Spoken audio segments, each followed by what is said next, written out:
Well, hello and welcome to Coffee, Cogs and Confessions.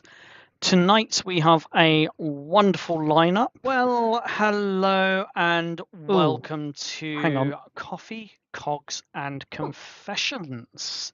Tonight we have a wonderful lineup. Well, hello and welcome to Coffee. Sorry about that. A few technical problems on my end where I was getting a repeat, and I'm sure you were as well. So, with the technical difficulties resolved, let's crack on with the show.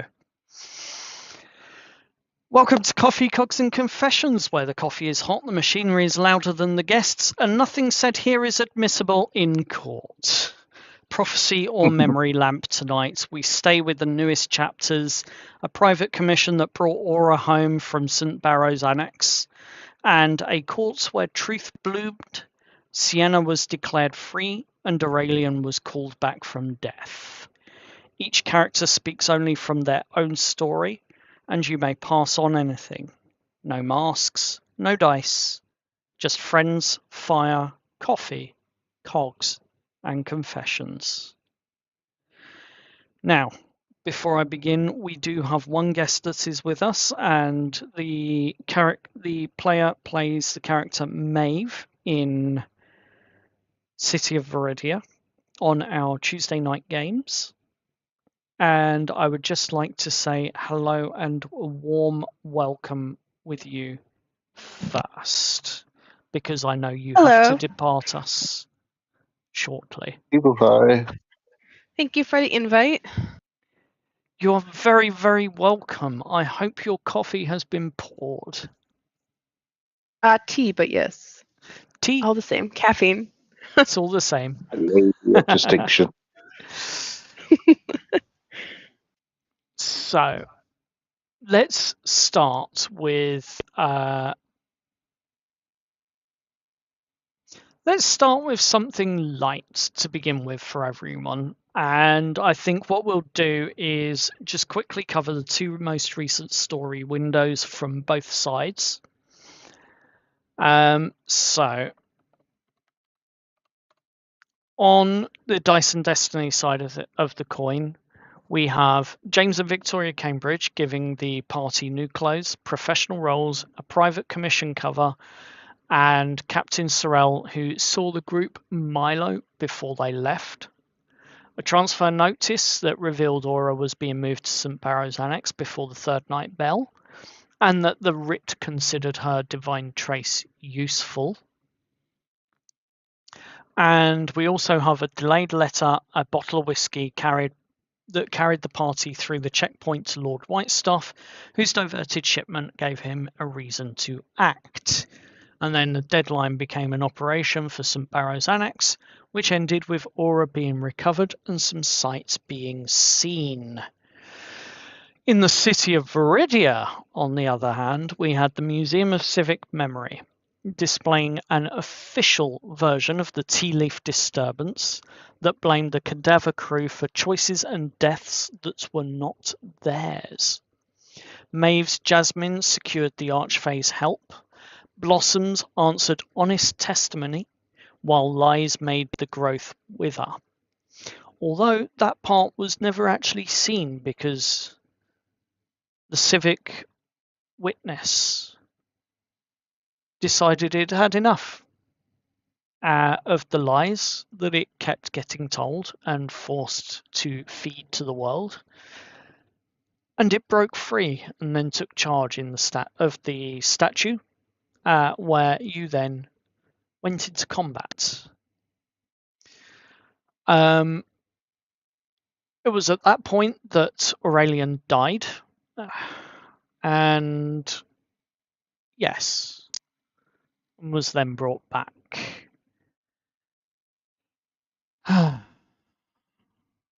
So, We changed Al. We will get to that, I can assure you. First of all, as per normal, we'll go with the shared round prompts, where we call this the first pour. Let's ask all of you here What ordinary comfort would your character most what ordinary comfort would your character most want waiting for them after the latest crisis in either campaign? And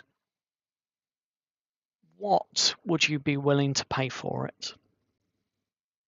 Let's start with Maeve. Maeve would. I'm not sure she would pay for it because she would probably just do it herself. But her comfort would be to go either grow something around her, or to go walk outside of the city and sit within the forest. That would probably bring her the most satisfying comfort that she could get. That could kind of rejuvenate her. As well as probably drinking some tea, to be honest, of any of the plants that were willing to sacrifice themselves for her. Fair enough. And what would Jess? Oh, probably a good meal and a nice glass of rum and coke. How about Aurelian? Aurelian would love a nice, quiet area to have a nice cup of tea with a good book to read. And Steve? Well, the closest thing Steve is gonna have is wake nut juice. Coffee for the uninitiated, but yes. I was about to say. Dear. So a nice cup of coffee, nice cup of wake nut juice. Yeah, Steve needs his caffeine for sure. Well, this is Coffee, Cogs and Confessions, so plenty Exactly. of time for one of those should you desire. Feel free to go and pop the kettle on, is all I'm going to say. Just make sure mine's black with 2 sugars. Well, I got something stronger here, so I will be fine. Fair enough. And what would you all say is the least heroic thing your character's done recently that you are oddly proud of? Ooh. Oh. I think Aurelian is oddly proud of the fact he stood up to Lillian. Fair.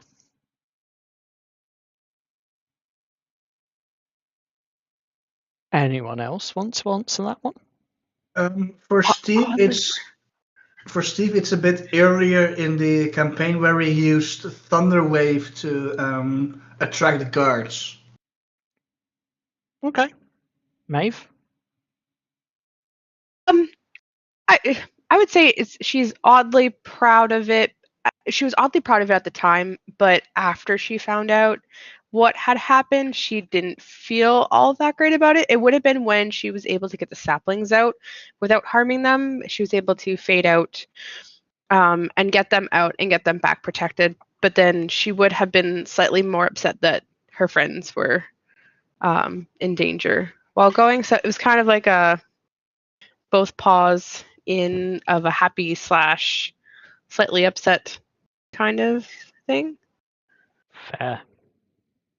And Lou, last but not least. You didn't ask me. Oh no, we'll get to you after Lou. Oh, damn it. You stayed quiet. Yes.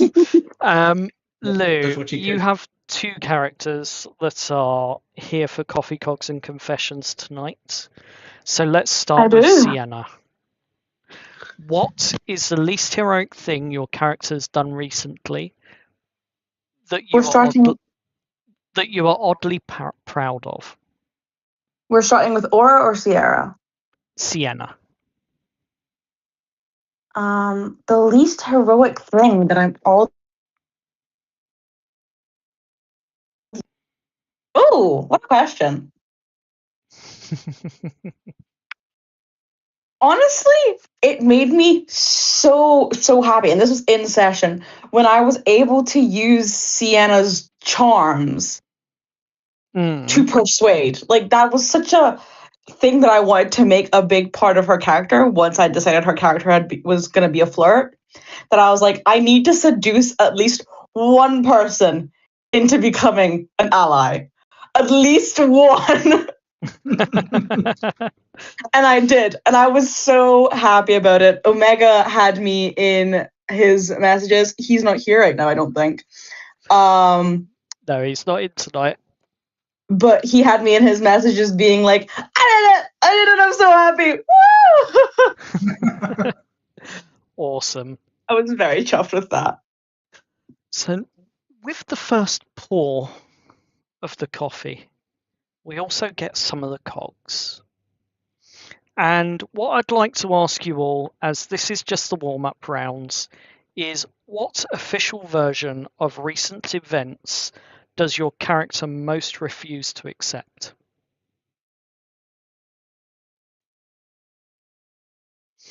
Let's go with Aurelian.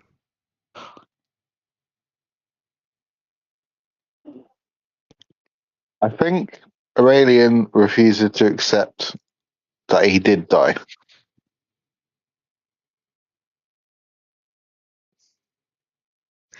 Fair enough. Steve? Can you repeat the question again? I just realised I didn't finish the coffee first, but we'll carry on with the cogs. What official version of recent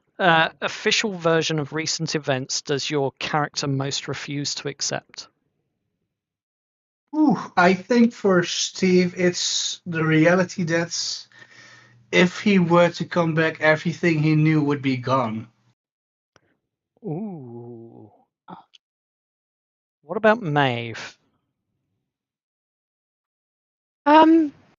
She hasn't really been up and around very long to have anything to think about that way. Her main focus is basically just the city, and so far it is going to plan, so she can't really be in denial about it. So, but I'm sure things will come up. Wonderful. One question: what's cogs? Cogs are the things that make the machine work. It is the law Okay. section. Okay. Sorry. It's all good. It's all good. Let's go with Jess because I skipped you on the last one. Oh, no. Not exactly, I would say, an official version, but she's really miffed she couldn't burn the correction facility down because it stands for everything she hates. Like, psychologically torturing people to correct them. So in the real world, it's like the job she has is to help people, and humanity on Earth has moved away from that kind of, mostly in the UK, has moved away from that kind of barbaric treatment of mental health. So to come into this world and know it's happening here, and knowing she didn't have the chance to go back because of that creature to burn that facility down, it really has really rubbed her up the wrong way, shall we say. Fair enough. Let's go to Aura.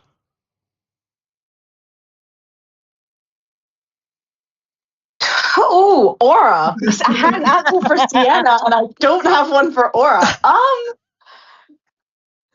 You can answer with Sienna if you wish, but I want to hear Aura's answer.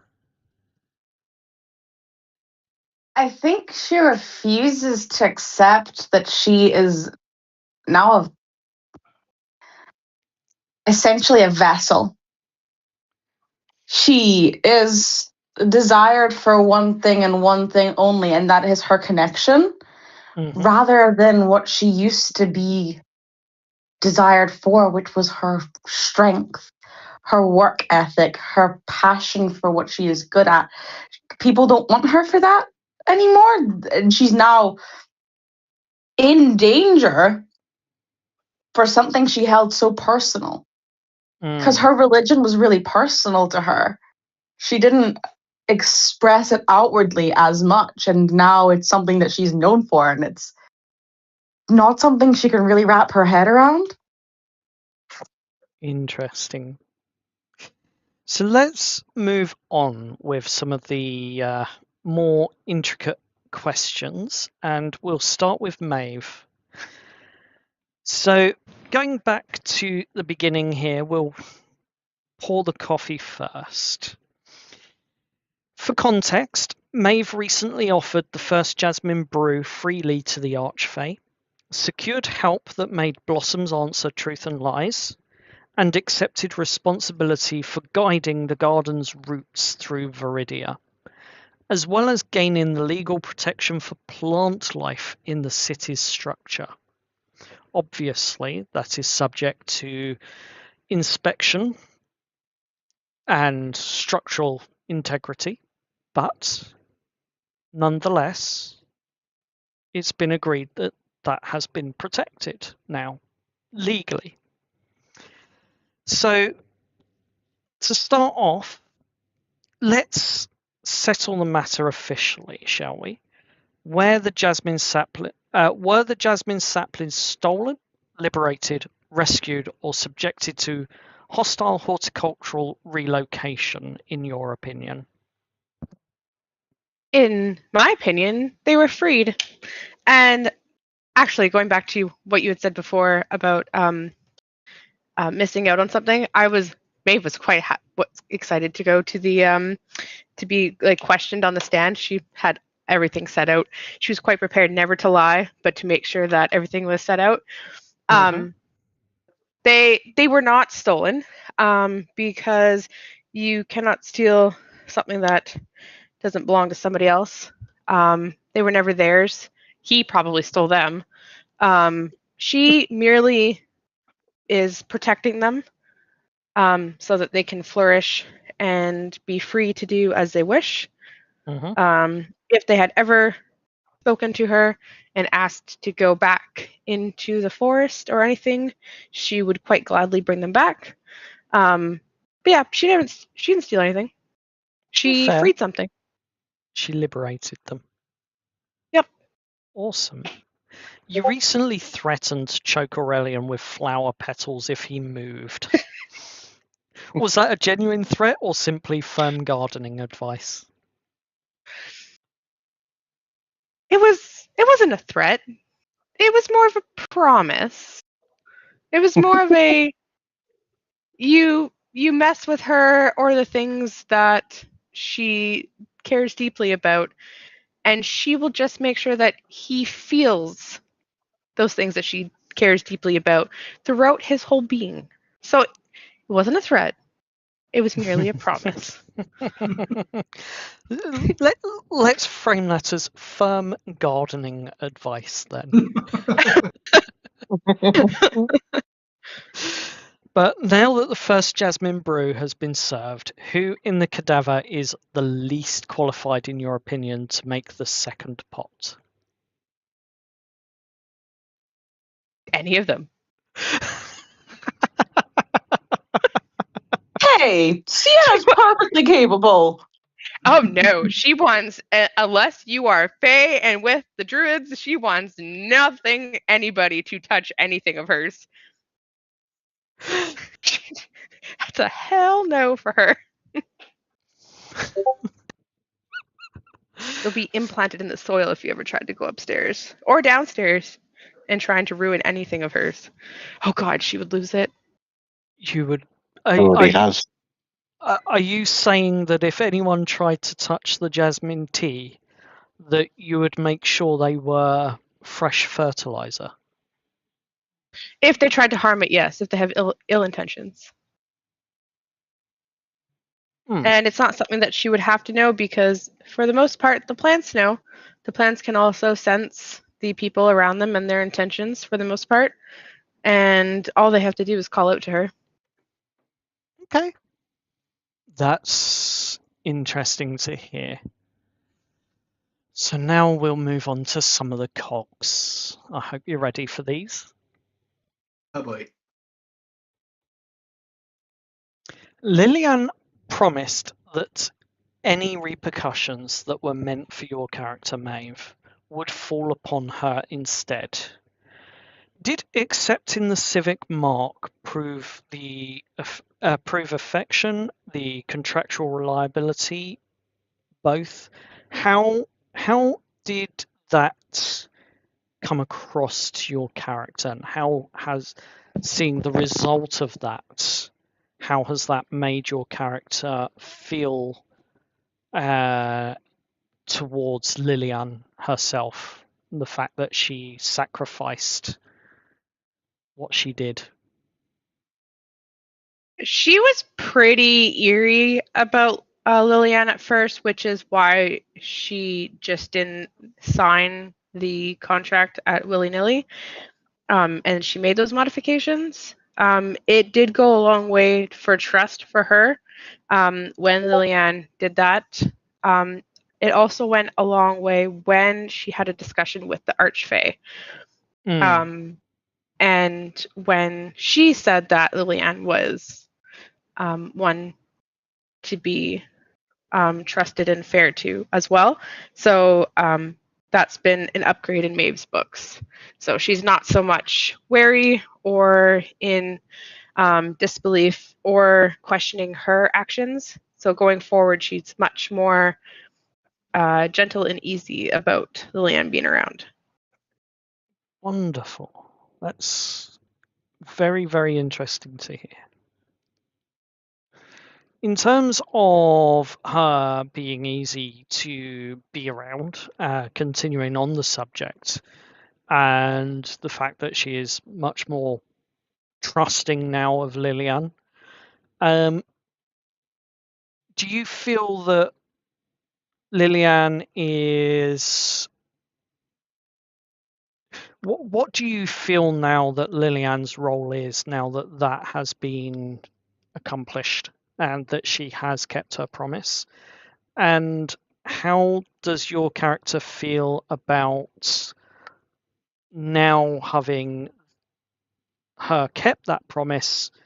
How does your character feel about the promise that you have to keep with the requests that may be asked for in the future?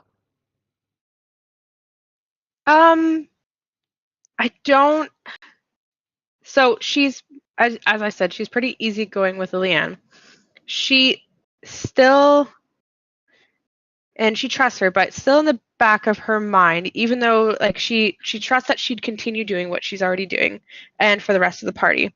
However, there is still a sliver of her mind that thinks that there's still something that's just slightly outside that Lillian is doing. Whether that will come to bite them in the butts later in time, or it might turn around and be super beneficial for them later.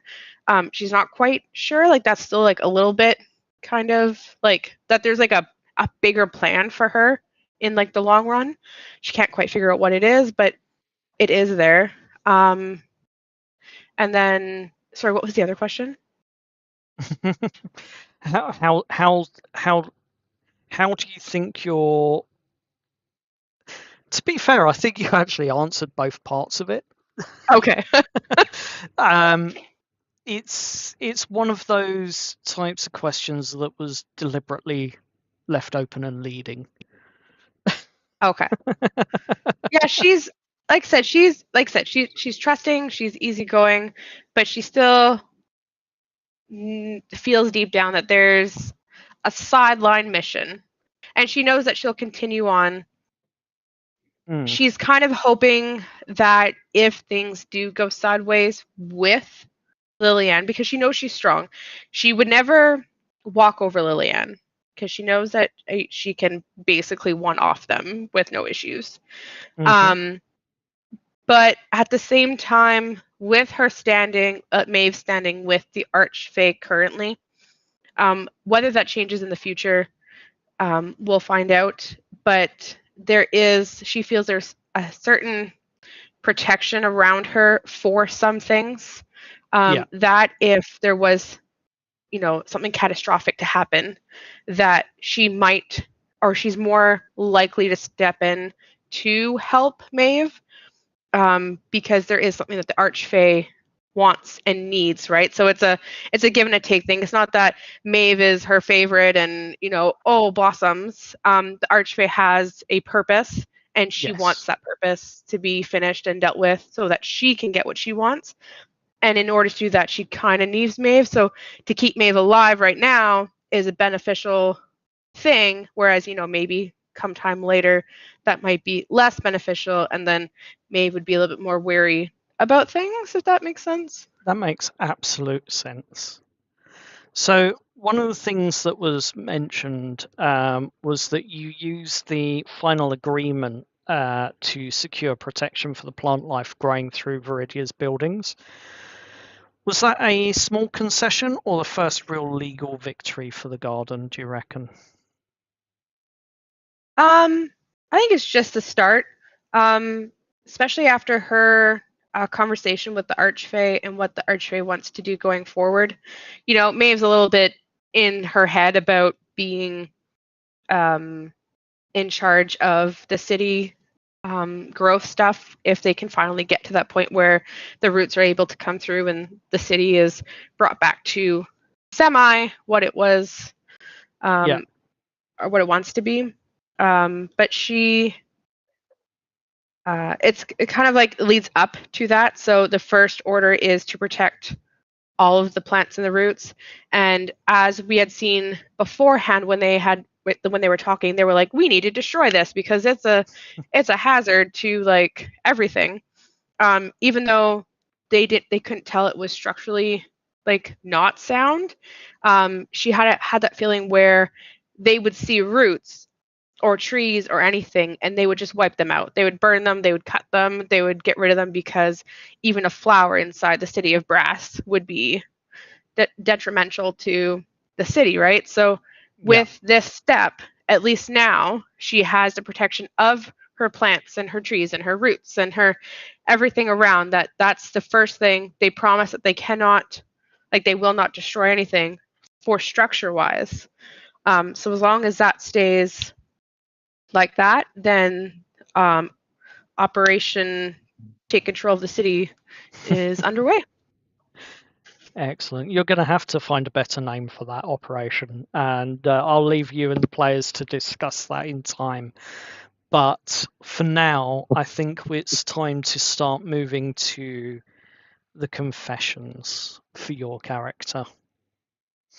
And what I will say is you are allowed to pass on one of these, if you choose. Okay. So, Lillian promised that any repercussions meant for Maeve would fall upon her instead. Accepting this civic mark, proving the legitimacy of her word and the agreement that she made with you. Like, how did that make you as a player, and how did that as Maeve? You've already stated that it improved Lillian in your standing, in Maeve's standing, and what I would like to know is, with her keeping her promise to the point where it actually destroyed one of her simulacrums, how did Maeve truly feel when she saw that happening in that courtroom? And do you think that the death of one of her simulacrums is a debt that Maeve could ever repay?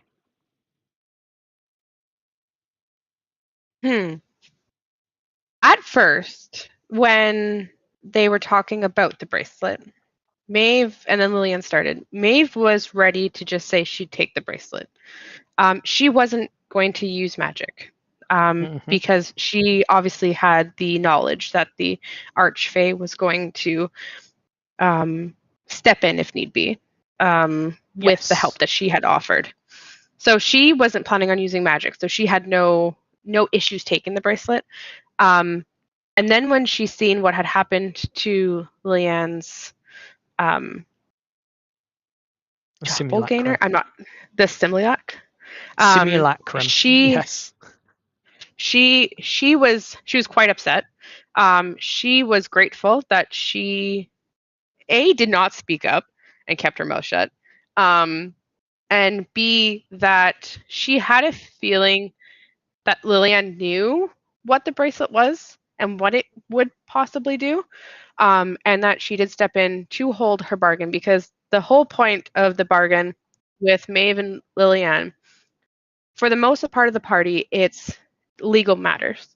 It's whatever legal stuff that they get into, they get, like, Liliane will cover for them. However, Maeve and Liliane made an adjustment to that contract so that any repercussions that would be held upon Maeve for anything would be dealt with by her. That meant harm to her, harm to something that she, is involved with her, from something that had been happened to do with them. And she was quite upset when the bracelet killed off the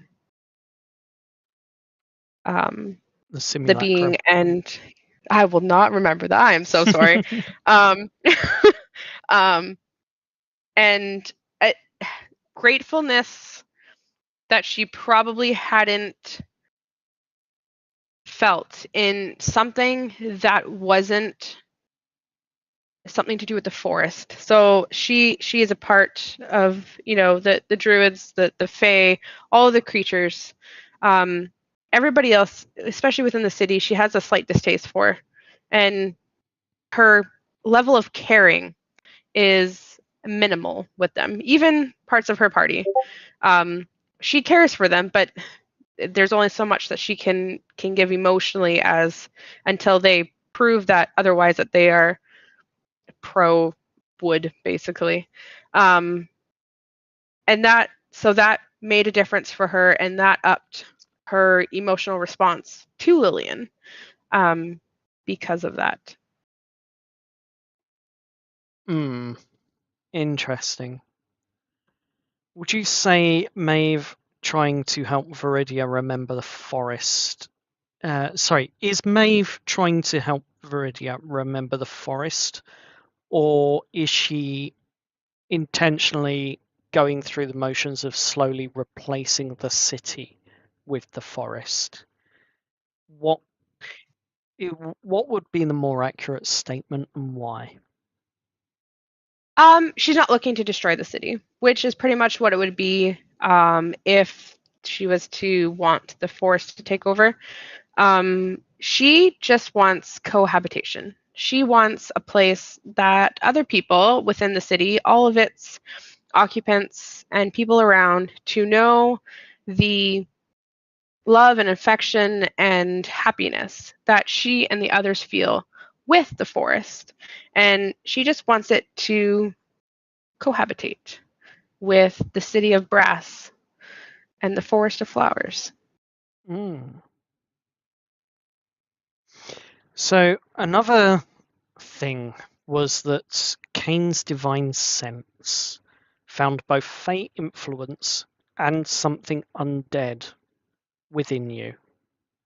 How do you understand two apparently contradictory truths living in the one person? Kind of like most people, not everybody is just one single thing. How do I say this without spoiling all of Maeve? She's the undead when people see it, especially the way that Cain's seen it, as you can tell when he went for his sword. It scares people. They think that it's a bad thing. They think that it's something that's going to haunt them, especially when she uses her abilities to release her body from the material plane. But yeah. I think people will eventually understand that sometimes even the worst of things that they can remember from their past may not always be the worst of things, and cohabitation, even within a single body, can prove to be beneficial for a single passion. Fair enough. So let's go back with a final question for Maeve herself. The deal that you struck with the Archfey, whereby you were essentially offered the city of Veridia after the Archfey's basically had her fun with it. That level of inheritance that your character's going to potentially receive, how has that affected Maeve as a character, knowing what the Archfey's intention is after, even if it is just a few months? She wants it, but she doesn't want it for the power that she would have with it. The only problem that she sees possibly going forward, that she's a little reluctant with the Archfey, is that she's not. The Archfey can be very giggly and kind of whimsical. And as much as she wants to see the city and the forest and everything else that it should be kind of cohabitate, she doesn't want to kill any of the people within the city. She doesn't want to cause them harm. She doesn't want to, ruin the lives of the people that are there, or that habitat the premises. Yeah. And that's one thing that she won't do. So that's going to be a big thing for her going forward, is if the Archfey moves to try to harm things, she will not. And like I said, it's not so much of a power thing as she wants everything to be happy. She's not overly unhappy person herself. She's a very blunt, straightforward person, and that's kind of where her shade part comes in. However, that helps her to kind of go with other people, but also push what she wants forward, which is just happiness for people. But that's her downfall, is when people start to get upset or hurt, sad. It affects her in more ways than not, because unless, like, they're all living things, right? And even though they're not plants or something, the empathy that she has for humans and other species that live, when they start to hurt and stuff, it also hurts her inside as well. Fair enough. And then last but not least, because you possibly won't get a chance to do this later, do you have any questions that you wish to ask me as DM? And I will try to answer them without revealing anything spoilery. I do have a question. Now, the question, it has to do with information that was sent to me privately. So yes. I'm not sure if it's okay to say it absolutely out loud, if it would fine. Ruin anybody else. It's absolutely fine. This is Coffee, Cogs and Confessions, and as all of our players know, anything outside of the game that isn't heard or learned by the player is not valid for them to use within the game. Okay, because I just don't want it to ruin anything else that might come up, like, in the future. So can I just message you the question later? You can message me the question later, but I think you've now got our audience piqued with interest, and they want to know what the question is. So if you don't want me to, if you want, you can ask the question, and if I deem it to be too much of a spoiler or anything along those lines, then I won't answer it directly. I will answer it to you privately, but I will say so. Okay, that's cool. I'm okay with that. So, part of the story is that the city of Veridia is actually built upon an old ancient dragon's nest. Yes. And the whole part of Maeve's adventure going forward is to try and work her way into getting the force into the city and such. But she also wants to, I think we discussed it a little bit about getting what used to be there also brought back up because of what the city's built upon. Is there a chance or like any type of like information going forward for the future wise about getting to have the dragons, like, are dragons extinct? Can we bring them back? Like, if we get their nest back up, kind of a thing? Dragons themselves are not extinct in Albion. That much I can tell you for free. In terms of getting the nest back up, it's entirely possible. But there will be plenty of complications with that, as will be discovered in the next session, when I believe Aurelian and a couple of the others will be poring over the blueprints first thing in the morning. So Okay. And that part of the story, and to answer your question, that part of your question is going to be answered essentially on Tuesday when we okay. next play. Okay. One more, sorry. Go for it. Is, to the best of your ability to tell me, is the Archfey out to make a mockery out of Maeve, or is she genuinely appreciative and looking for her help?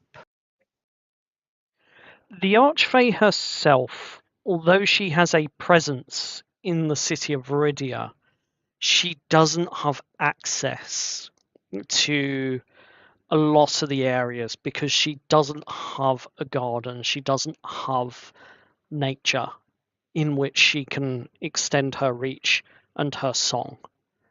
So from that alone, your character is without a doubt integral to the Archfey becoming a stand-in figure within the City of Veridia, and without your efforts, it wouldn't be possible at all. She has picked you as her right hand because she trusts that you would be capable and able to withstand the strain of what is going to be coming, and that will be once again discovered in the next session. But you are also the closest thing in Veridia to a honest soul that she can communicate with, is how I would say it and answer that question.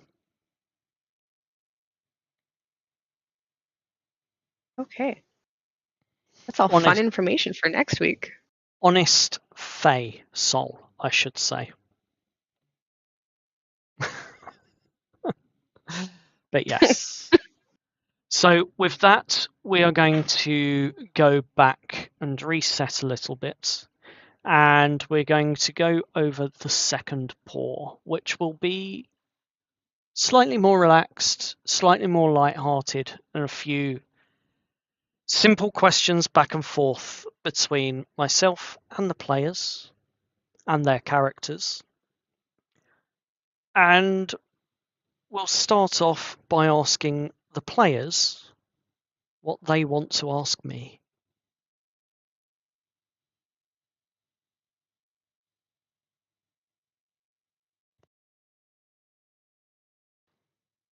Come on. Question. Oh, go for it. No, I was going to say questions for the DM. What's For in the either DM. yeah. In either campaign. Sorry. No, go for it. In either campaign, what has been the moment the players have surprised you most, as in something they've done that's been unexpected? One thing. I know this. Go on, Lou. What do you think the answer is? When they stole the horse and the carriage, I mean, and they got past it with no combat because of a stupid coin. yep. Yeah, that was a great moment. In City of Veridia in particular, that one played out exactly how the players wanted it. I had everything planned out, an entire chase sequence ready. I was not expecting Maeve to just turn to the shade and just go through walls and get out of there, leaving everyone else hanging, whilst they stole the carriage, avoided combat completely, and made a break for it. It became a chase scene on the fly, and I had to. There was a lot going on all at the same time there that I was trying to figure out and work out. And okay, what would the next challenge be? Okay, so carriage has just been stolen and they're accusing people of, right, what are they going to do? First thing they're going to do is try and set up a roadblock. Okay, Kane came in, that clearly didn't work because he just washed it away. And then moving on, it's like, okay, well, he will take a couple of shots at this point. Let's see. Oh crap, they all missed. And then the hound, the clockwork furnace fired mastiff, the furnace fired bloodhound that was going to chase them down, then just got lifted into the air and smashed to smithereens on the ground. And I'm like, well, they've just taken everything out. What else can I do? Oh, I know. Tram lines exist. And the whole chase sequence was on the fly. Like, there was not a single piece of that was pre-written, pre-scripted. And it took me completely by surprise. Then we had Severin come in on that with his character basically turning around and going, look, I'm going to take the exhaustion on this. Is it possible for me to do it? And honestly, at that point, I was like, do you know what? This has gone off the rails anyway. Give it a try. So Turtle, I can't remember what dice he rolled for it, but he rolled a dice and he managed to succeed on that check, which I think I set like a DC 16 or something. And then, so the vortex warp with the carriage happened, sending everyone and everything in that carriage to the other side of the tram so they didn't get squished by them or run smack into them. And then from there it was, okay, well, I need to throw one more thing at them. What can I attempt to do? And it was the drawbridge. And I was like, do you know what? Sod it. Let's give them their moment. So you shot over the drawbridge and landed on the other side. It was at that point the magic, the enchantment that was on the reins ran out. And that was when the horses collapsed from exhaustion because of the enhanced speed that was put into the horses themselves. And I'm like, okay, and they've only just gone and healed them up. Right.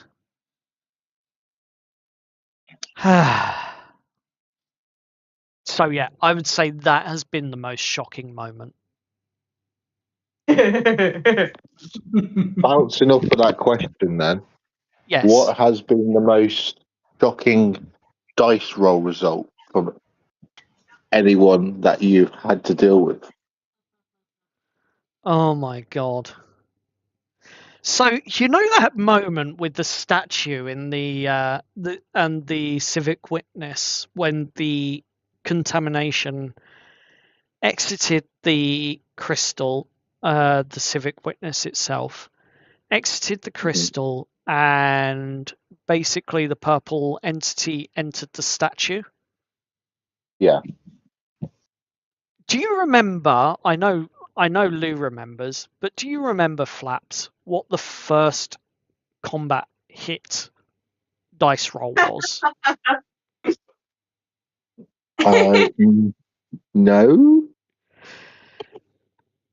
It was a natural 20 from Lou's character, Sienna, Oh yeah. which dealt quite a lot of damage. Finger guns for the win, guys. And We then, also I think kept that's rolling awesome. really good that round. Like everybody was getting in the 20s. yeah, you really were. And you lot actually managed to take the entity and the sacred statue out in a near enough in a single round. I think there was like one turn afterwards in which it was finished off by Kalyana. No, it was taken out in one round. No, you're right. No, because he was at the end of the he Yep. came after the sacred statue. So yeah, I mean, Last. She, sorry, was last. Yes. And it was taken out in one round. That was shocking. That was like your dice rolls were shockingly good that session. Even Turtle rolled well, which is unheard of. Yes. So yeah, it was like, well, how do I deal with this?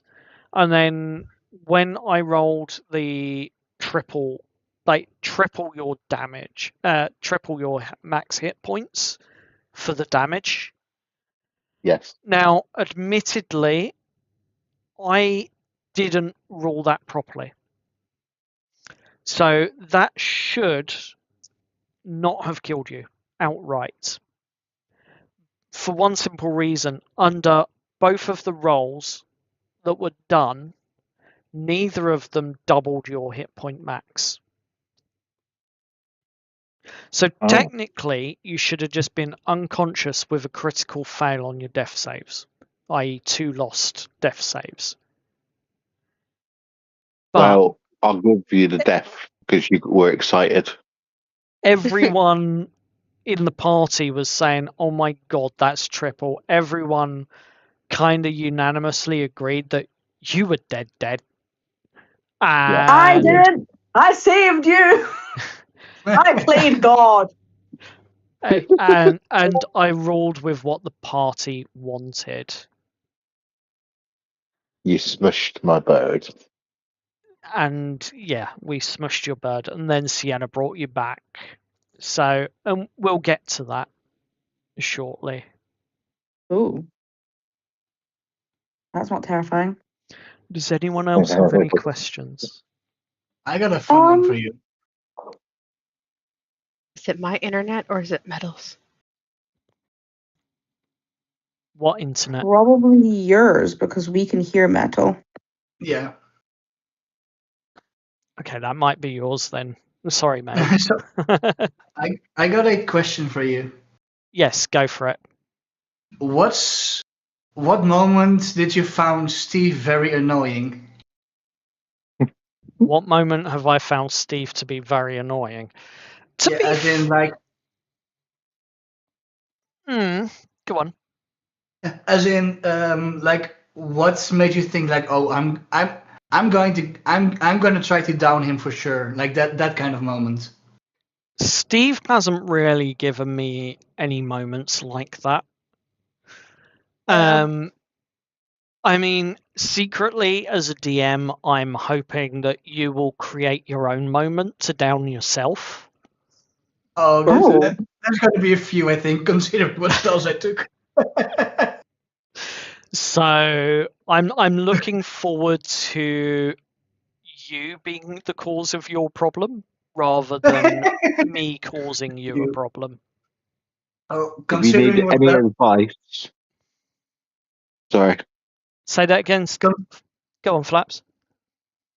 I was saying to Wesley, if you need any advice on how to kill yourself, speak to Aurelian. Yeah, from Games of Well- Glory and City of Veridia, both of Flaps's characters have died. Both of them were owlins. Which brings me to my next point. Recently, Steve, your owl also died. Yep. Metal has a thing against owls. Yeah. Yeah, he I does. just want to say I do not have a thing against owls or owlins. In fact, one of my characters in another game is an owlin. Well, your Which I behavior, am not yet killed. says something different. It's not my fault. Opportunity has been presented, and it's always been in the form of an owl. Okay? Metal's got owl phobia. I love owls. Metal, they're fluffy small birds. Exactly. Don't target them. They're They do cute. nothing wrong. They're cute. They're beautiful. They're wonderful little night creatures. I love owls. So, one more question then for the DM from Lou. I think you had one, unless anyone else has got a quick one as well. I do. Go for it. I noted that Sienna's character arc happened very quickly. Is there a plan for this? Sienna's yes, there is a plan. Sienna's character arc has not happened as quickly as you think it has. Okay. It was convenient to be able to bring that up at the same time because of whom and what the circumstances were. So Dorian Crestfall being the one that had created the debts that your father got himself into in the first place, etc. So it came up quickly because it was naturally there and already within that correct setting. Mm-hmm. But there is more to your backstory that hasn't yet been explored. And some of that relevance will come up during the course of the next 3 days, of which your crew has as quote unquote downtime almost before the wormwell repair. Okay.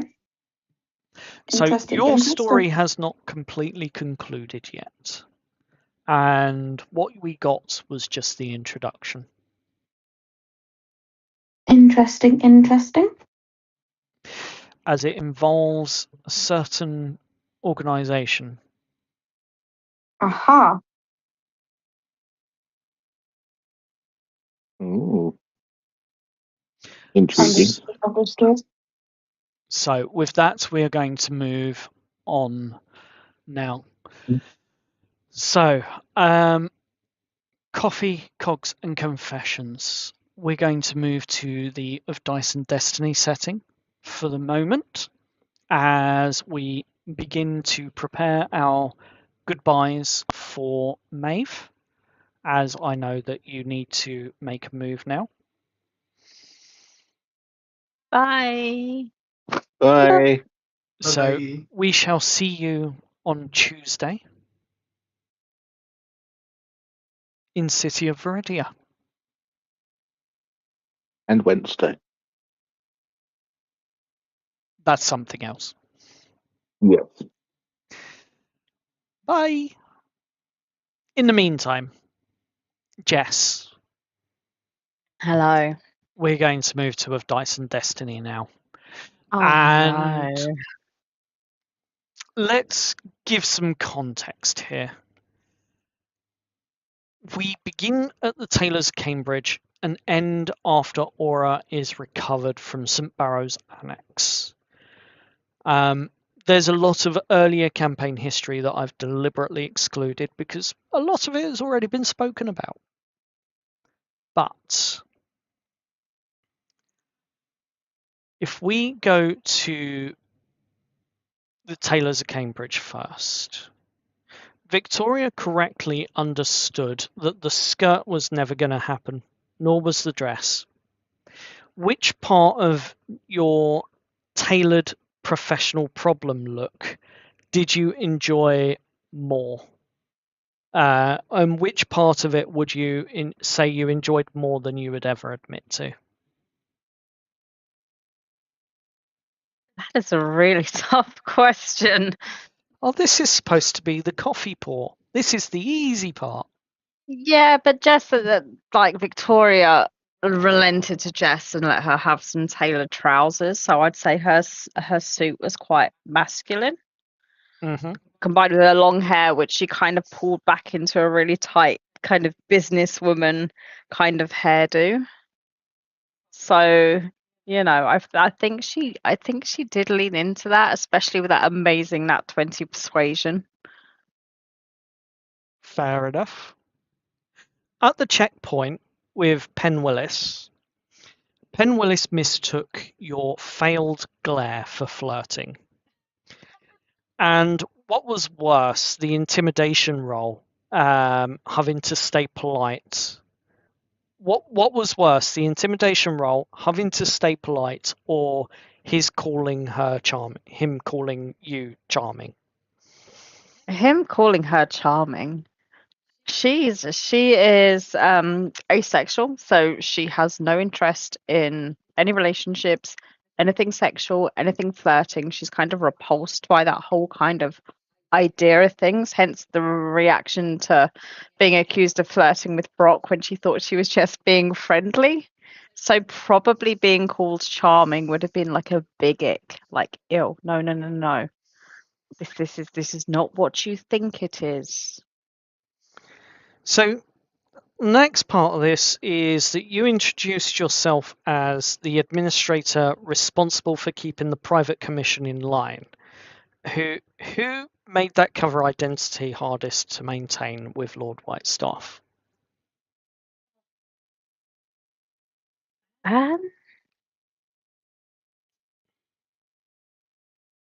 Chris isn't here, but probably Chris. Sorry, Chris.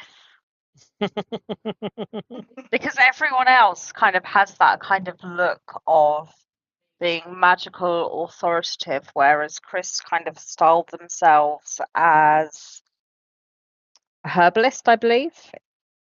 Correct me if I'm wrong. Yeah, no, that's absolutely correct. Yeah. So I think it would be Chris. Sorry, Chris. Fair enough. And for the last of the coffee questions, if Jess could file one official complaint about Londinium's upper tiers, what would the heading be? Oh my goodness. This is supposed to be the easy questions. Yep.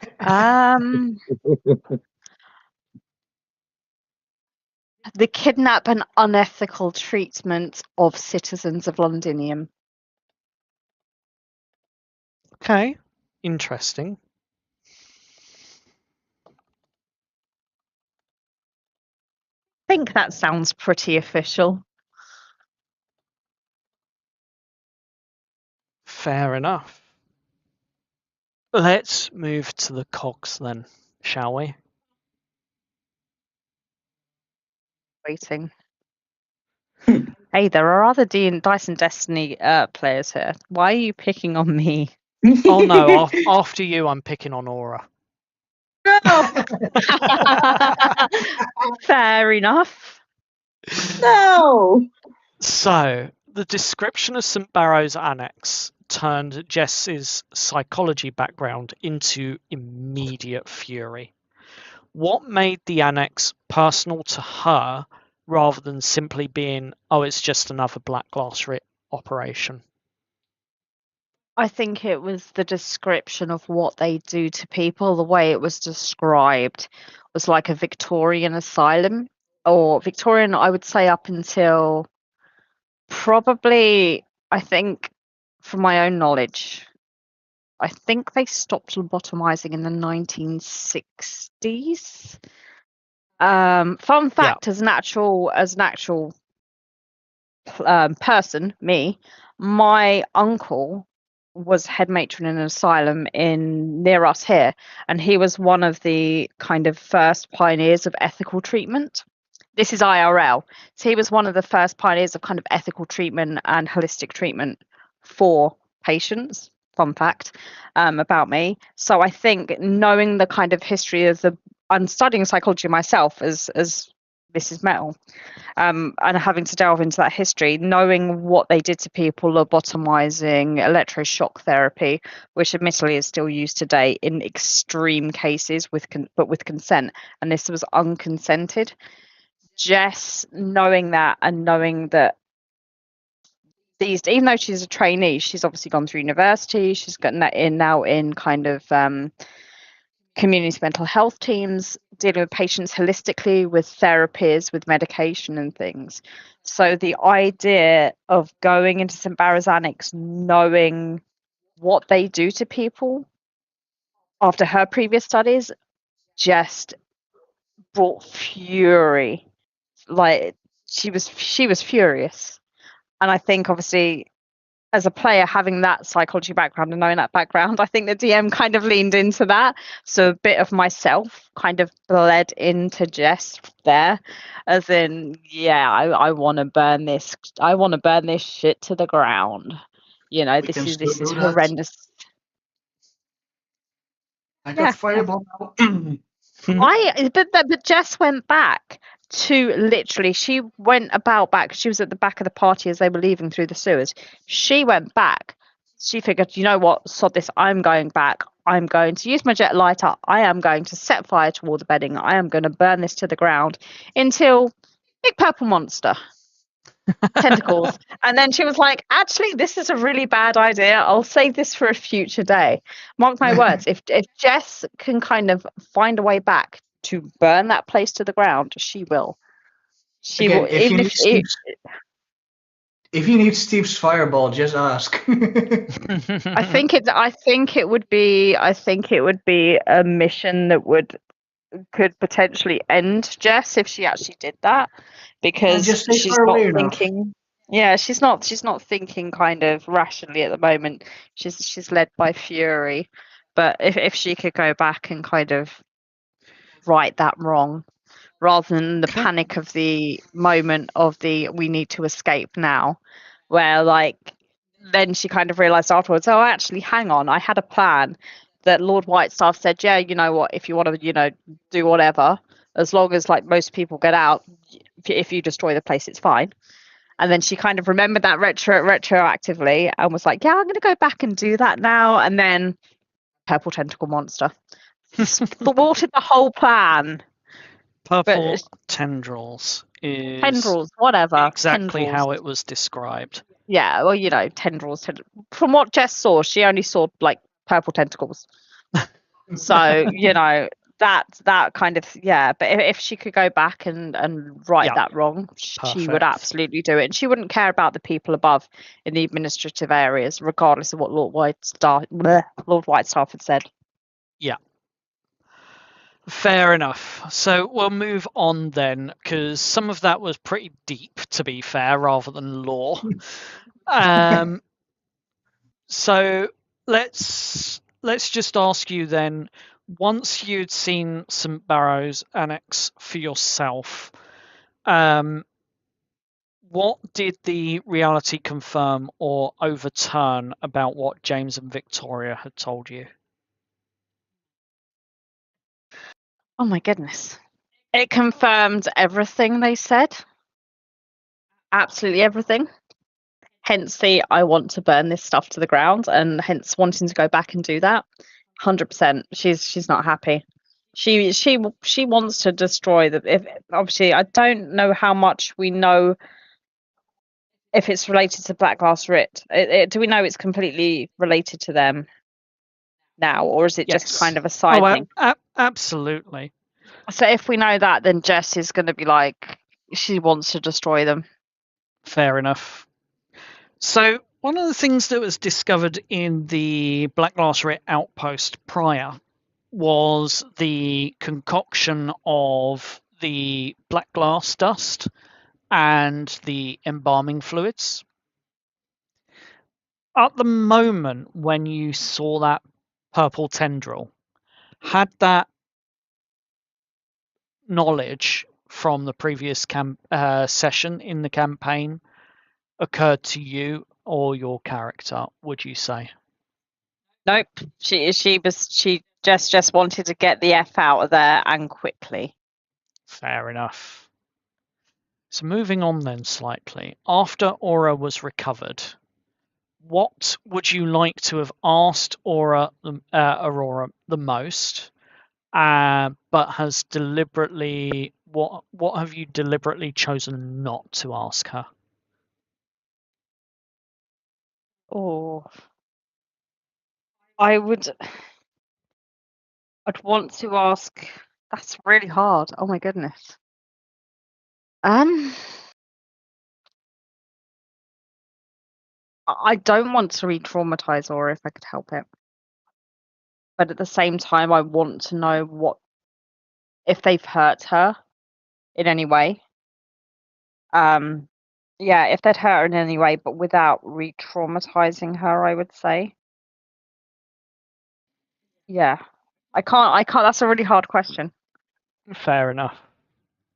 How does Jess balance being Aura's friend with the instincts of being the psychologist, the trainee psychologist, without turning Aura into somebody that she needs to assess or resolve mentally? Oh my god, these are really hard questions. Oh my goodness. Wow. How does Jess balance that? I think professional boundaries that I think you learn in kind of mental health that there's a line between knowing like supporting a friend and being able to treat a friend. You can't treat a friend because it crosses professional boundaries. Just be a shoulder to lean on, because you can't cross those professional boundaries at all. Like even within kind of, I believe even within kind of our world, if they're from a certain area and they know certain people, they will be sent to another area. It would apply the same to be, don't cross the boundaries between friendship, just be there as a friend rather than kind of, and because obviously Jess is still a trainee, so she's not officially qualified yet. She was still in that training process. So it would literally just try and be a shoulder to lean on and let her talk and things without kind of offering advice or treatment. Fair I enough. don't think there's any advice I could offer in that situation. Like, this is completely alien from Earth and the problems people face on Earth, like, money problems, relationship problems, kind of that kind of trauma. This is a whole different kind of kettle of fish. Fair enough. And did the rescue quiet your Jess's anger at the Annex, or just make that anger more focused now that she knows exactly what it does to people? 100% more focused. 100%. She wants the Black Glass Rit destroyed. Not just for what they've done to Aura, but the other two poor victims as well. The butler and his wife, and for the other victims that have probably been there before. Now they know. Now she knows that they're experimenting on them with black glass and things, and what it does to them. Yeah. She's her anger is more focused 100%. Brilliant. As promised, I said I'd pick on Aura next. No, it's okay. Keep picking on Jess. No. These questions are far too difficult and are making me have to think really, really, really, really hard. Your turn. Yeah, but you're doing so well, sweetie. You're doing so And well. you will do so well too. I believe in you. You've got this.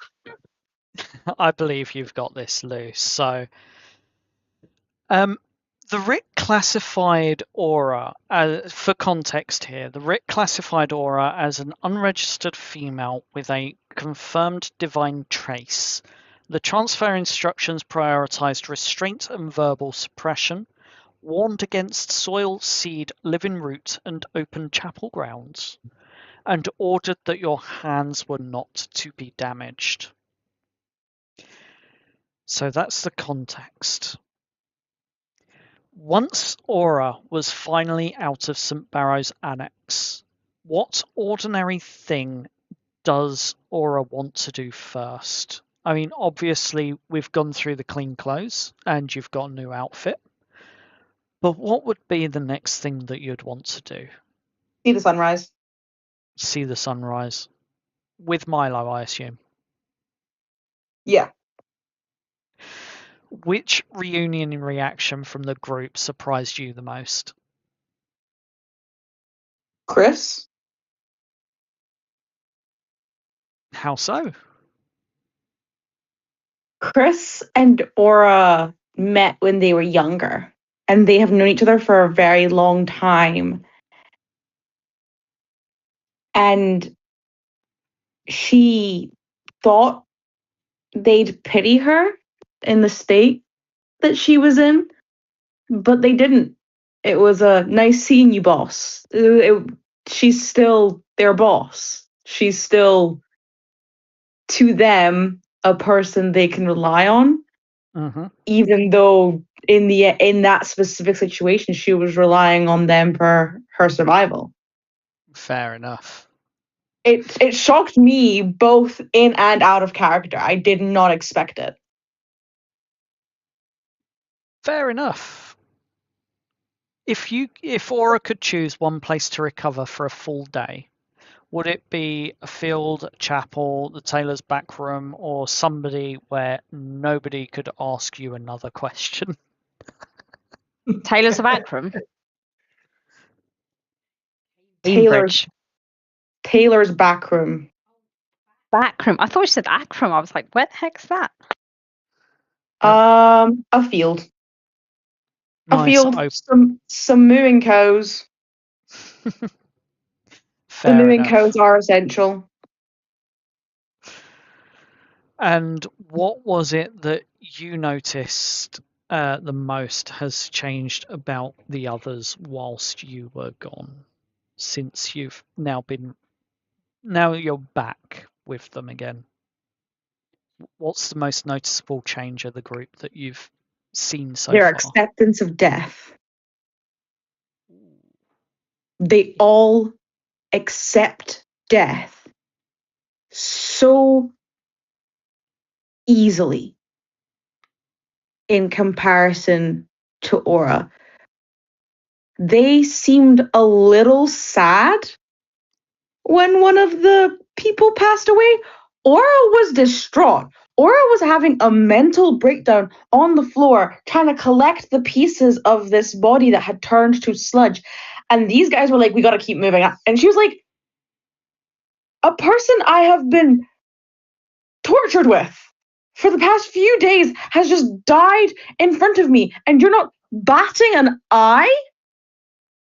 And they were killing people mercilessly. And yes, they were the bad guys, but Aura has never killed anyone. If I may say, it was only Jess that actually killed anyone. Steve's hands are clean. Someone broke jaws. Oh, that was I Viren. remember. That was Viren. No. It happened again. Yeah. Oh, yeah. And they took the that was inspiration. Osiris. That was Osiris. Oh, yeah. And she's just kind of like, but the thing is, yes, Jess was the only one to do it, but no one batted an eye. no one screamed in horror as Jess killed multiple people in a row. They were all so calm about the situation. Aura's horrified. So, how would you say that's affecting Aura with regards to the relationship between you and Jess, and the friendship that you have as a group? It cements what was previously thought, which is I love you as a friend and I trust you with my life. I will never agree with what you do morally. That's fair. What you do morally is a sin, and I'm so sorry that you're going to hell, but I'll love you while you're here and I won't try and change you. Fair. Wonderful. So, with that being said, let's move on to some of the more lore-based questions, the cogs of the machine. Transfer order reduced Aura to labels such as divine trace, restraint priority, subject is useful. What part of that language that was used by the Black Glass Writ has stayed with Aura the most?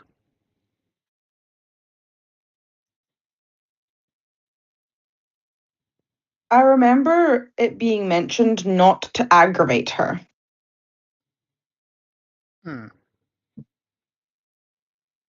Like someone came to talk to her and then they were told, hey, don't aggravate her when you're talking to her. Yeah. And I think that stuck with her because she doesn't really see herself as a person easy to aggravate. She sees herself as quite cool and mellow. And for them to specifically have that in their rules for how they're to communicate with her, she was kind of like, am I cool and mellow? Or am I not anymore? Has this world begun to change me in a way I've not noticed? Mm. And that kind of stuck with her a little. Fair enough. So, with that being said, and mentioning of the not aggravating you, one of the things that was quite specific was that the writ kept you away from soil, seeds, living roots, and the open chapel grounds. What do you think that reveals about what they believe your power actually is and what it's capable of? I think they have a limited understanding of what Shantae is and are taking it very much at face value of she's the goddess of like harvest and grain, and she's a goddess. And thus what goes with goddesses and harvest and grain. Keep her away from these very basic things. Like it gives a very not big IQ Yeah. kind of idea. So with the prayer and living nature being kept out of reach, what did faith feel like to Aura? Like the silence, the distance, the stubborn certainty, or was it something else entirely? How do you feel the Aura? What do you feel? What does Aura feel that her faith was during that time where it was kept out, where living nature was kept out of reach? Perseverance, calmness, pure, unbridled faith. Mm-hmm. That's kind of what it is to her anyway, and I suppose that this situation more tested that, because for her, faith in religion isn't about the material. It never was when she was back at home. She believed in God, and as we all know in the real world, God doesn't grant you magic spells or speak to you directly. It's a very much you see it in the small things, in the small miracles. Mm-hmm. At least that's how I've taken it as someone who is very much not Christian. And so Yeah. for her, it kind of, she reverted back into her real ways of faith. In Yeah. the quiet, when it's hard, when it's tough, that is when you turn to your faith. It's something you do to ground yourself, to settle yourself. For her, she just fell back into habit.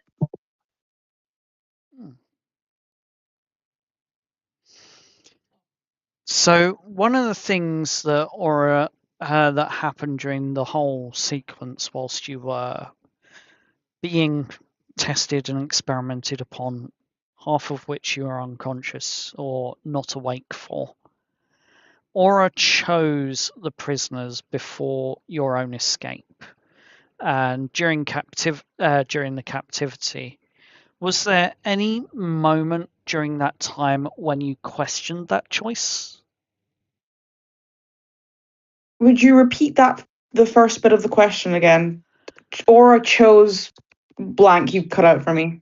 My apologies. So Aura chose the prisoners before your own escape during the captivity. Was there any moment when you questioned that choice? No. Straight to it. Nice. Aura's a very steadfast person, and she will always be that the masses and the youth come before she does. Yeah. And then she arrives. Which was also something that during your divine trip, shall we say, way back when, with Shantae, you were tested on, and I believe you gave exactly the same answer. Yes. So it's very, very interesting to see how a character applies what was a dream sequence with Shantae or a divine dream sequence with Shantae to the realities of the world. And with that, it can also be hard depending on others when you're the one that more often than not others depend on. So that brings me to the next question, to be fair. The hardest thing about being rescued, being seen hurt, and having to surrender that control to an extent, depending on the others to rescue you. Like, was it hard to accept that you wouldn't be able to make everyone safe first? Or was there something else going through your head at the time? For her, she had a very conflicted, like, three things were running through her head at the same time. Which was, one, there are other people in here that we need to protect. Yeah. That was like the first thing on her mind. The first thing that registered wasn't that they came for her, is that they came to help her help others. That's how her brain functioned at first. Then came the happiness that they came for her. They did come for me. They didn't leave and continue on with their journey. I, as a person, am important enough for these people to risk themselves, risk injury and potential death to come get me. And then the sinking dread of, oh, they're risking injury and potential death because of me. Like those were like the 3 stages of thought process that continue to spiral in her head. So, with that in mind, what does Aura need now the most from Jess, Steve, or the wider group, or that you don't yet know how to ask for?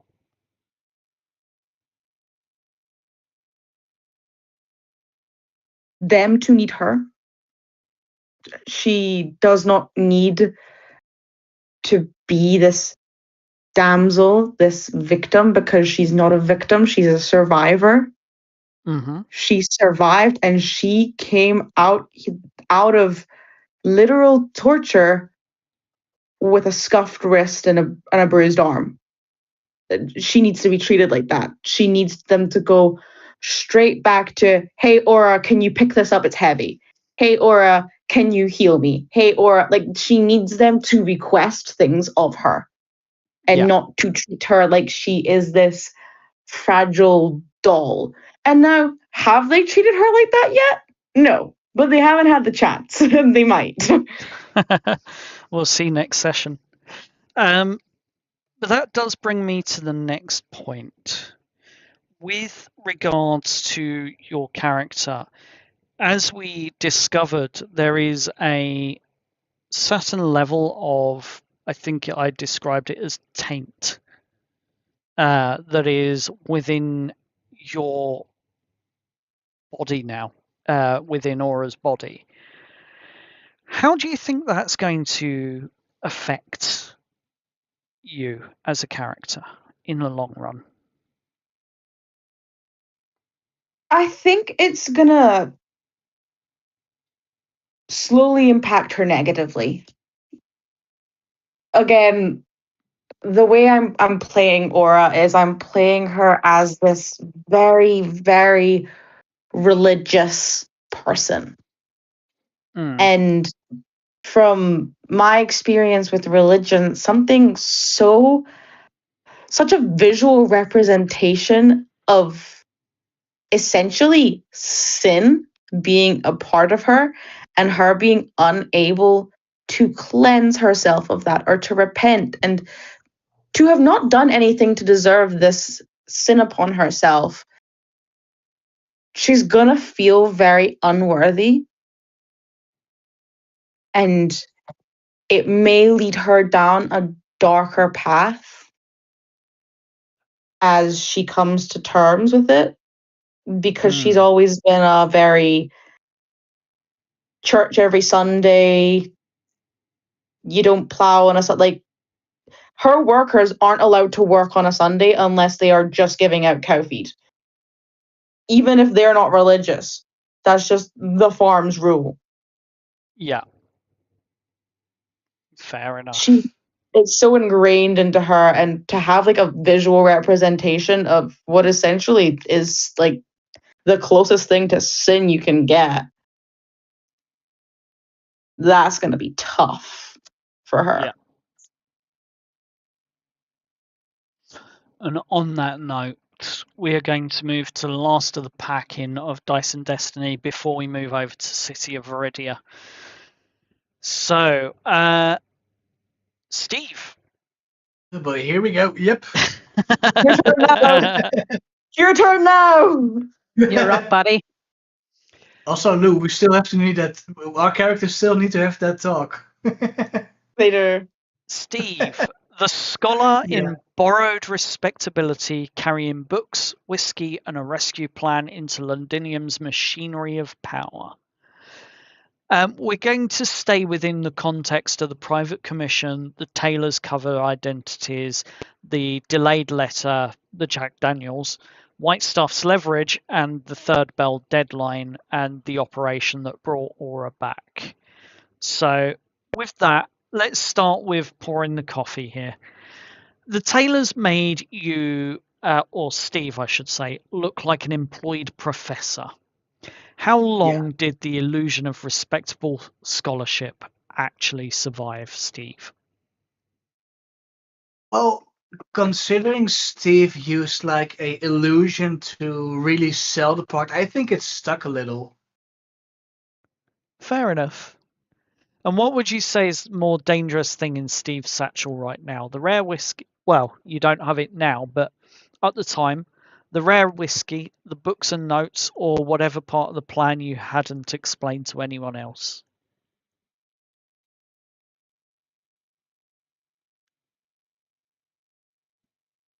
What's That's the a most good dangerous? question. Yeah. What's the most dangerous thing in Steve's satchel or Steve's arsenal, as you would? Well, for Steve personally, the whiskey. Really? Yeah. And why would that be? Especially Leave a lightweight. no, not at all. Considering the thoughts he has going on right now, like if I ever return, do I come back to what I had? Ah. And I think that's slowly eating away at him without him realizing it. Would you say that's enough to turn you to drink? Oh, definitely. Interesting. And what can be more dangerous than a drunk wizard? A drunk wizard A with drunk fireball. rogue. Exactly. A drunk rogue. A drunk rogue. Guys, you're messing it out. A drunk monk. Terrifying. There's a subclass for that. I was about to No. say. I was just about to say that. If Steve ever turns to liquor, he has to become a monk. Just for the way of the drunken master. We But need to it's corrupt a a must. paladin and get a paladin drunk. Why's that? Because paladins are too morally righteous. They wouldn't get drunk. I thought you were going to say it's because they can purify poisons. Yeah, fair. So, your character. Funny enough, I do have the wisdom to multi-class into monk. Oh, Just saying. Just putting it out there. Well, if it ever Apologies, DM in advance. No, it's all good. I can handle monks. But can you imagine a wizard who's like run out of spell slots and he's like, right, let's do this the old-fashioned way. And just starts ripping a left and a right. Options. Oh god, talking of approaching things. You approach boy. magic as a system that can be understood, while Aura so as your character approaches magic as a system that can be understood, what did Aura's suppression protocol teach you, if anything, about how thoroughly the Writ has studied divine magic? Well, I think for Steve personally, okay, like they have this contraption that keeps someone away from his or her magic. If it can be studied, it can be applied to other magics. Maybe it can be used against them. Like, for Steve's background, he's a martial artist. He will use any opportunity he has to use it against his enemies. Fair enough. And I think... Oh, go ahead. No, go on. Oh, and like I forgot what I wanted to say. I'll carry on then. Yeah, Sorry we move about on. that. No worries. During the rescue, what decision came from analysis, and which one required Steve to stop calculating and trust somebody else? Definitely the moment with Knock. Ooh, that's a bit contentious, that point, but yes, okay. And for the last of the coffee questions, did recovering Aura feel like proof that the plan worked, or proof of how narrowly it could have failed to your character? I think it was partially luck, like we were very lucky. I'm gonna be honest. Fair enough. So let's move on a little bit. All right. So one of the things that you have in your possession is a ledger, which has all of the information about the black glass, the embalming fluids, how it reacts, and possibly more information that you haven't yet discovered. Do you think, based on what Jess saw, that Steve would have put 2 and 2 together?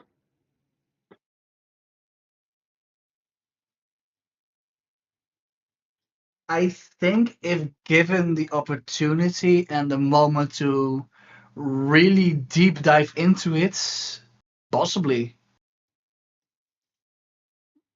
Interesting. If that makes sense. Yeah, that makes sense. That makes sense. But we're going to move on very quickly to some of the deeper questions. Go right ahead. How much personal responsibility did Steve carry for getting everyone into St. Barrow's Annex and back out again? Steve definitely feels responsible for the party with, trying to get everyone in there safe. It's also based on the spells I had prepared for the encounter. Was there any part of the Annex or Aura's treatment that Steve couldn't turn into something to be understood either by theory or through some form of mathematical problem? The psychological torture that was being run at this place. Like, Steve is very pragmatic, but even he sees, okay, this is not something to be studied. It's wrong. Yeah. Therefore, it shouldn't be studied. Interesting. So, after seeing what the institution can do with magical knowledge, has your own appetite for research changed at all?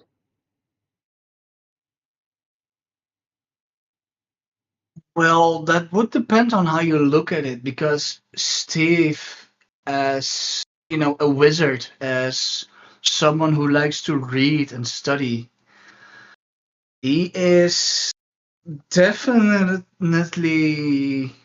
still going to study the magics of this strange land. Mm-hmm. But he is also very aware of the dangers it can create. Yeah. Would it not pique your interest to study some of those dangers that you've seen happening in order to be more aware of how to defend or defeat it? Would that be a reason for Steve to study it, or would Steve be adamant, nope, that should never be allowed, I am never going to study it? Coming back to what you said earlier. For something to understand it and to like, if it can be used for good or used to get an advantage on the Black Glass Ritz, then if it's required for Steve to do so, he will do it without question, as long as it's for a good purpose. Yeah. Fair enough. And last but not least for your questions, now that Aura's back, what obligations feel most urgent to you and your character? Helping her recover, protecting the group, understanding the Ritz, or finding the road home? For starters, make a good breakfast for her. Fair enough.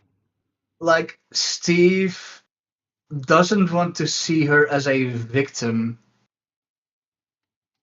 Like Lou mentioned, Yeah. he Yeah, he doesn't want to victimize her and make her feel small. In fact, I think Steve would talk to her about it eventually, Yeah.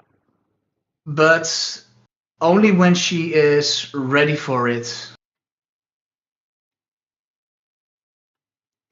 Fair enough. So with that is the last of the questions I have for Of Dice and Destiny.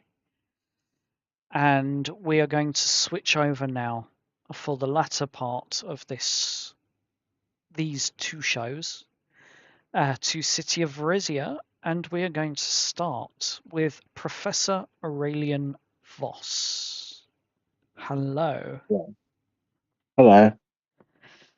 So, Professor Aurelian Voss is a chronal scholar who won testimony, angered a crystal, died beneath a sacred statue, and returned in considerable pain. And for context, Aurelian and Sienna secured Rowan Merrow's testimony about the undeclared ninth crate. A possessed statue. It never came to light, though. But a possessed statue later killed Aurelian outright, and Sienna used Revivify. But your returning soul resisted and left you alive in a coma.